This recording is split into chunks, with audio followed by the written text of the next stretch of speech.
Alright, before I get into this video, I just want to give a big thank you to the subscribers that have already subscribed to the channel.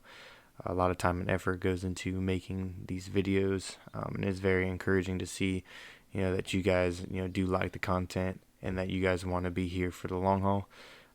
So with that being said, if you haven't subscribed yet, go ahead and hit that subscribe button, hit that bell as well, and you get notified whenever I do drop a video. I drop 1 to 2 videos a week. If you do like the videos, just go ahead and hit that like as well. Alright, so I'm not trying to waste any more of your time. Let's get into this video. Welcome back to the channel, ladies and gentlemen. As you can see on the screen here, we have Gilead pulled back up, and we're going to take a dive back into this company.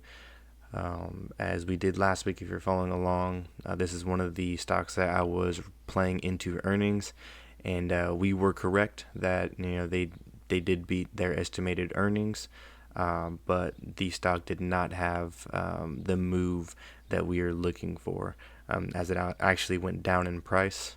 But the bit of news that we were waiting for was the FDA approval, and that came in Friday after hours. So the FDA did approve emergency use of one of their treatments for the virus, and on top of that, Japan is also interested in Gilead getting approval to use the treatment in Japan as well. So in my personal opinion, this is the bit of news that we were waiting on.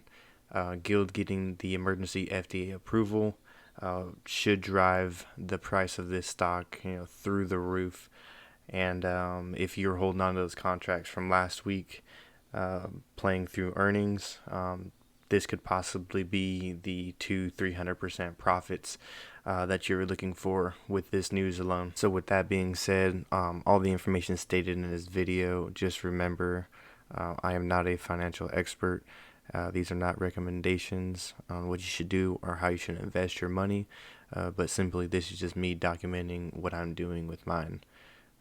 So with that, just be smart and invest your money with your own research and your own due diligence. On that note, I would like to thank you for the love and support that you guys have given to my channel. If you guys have any questions, please leave a comment down below. I'll either write back to you, or if your question is more in depth, I will make a video explaining or answering your question. So with that, can you guys please hit the like button and subscribe, and I'll see you in my next video. Peace.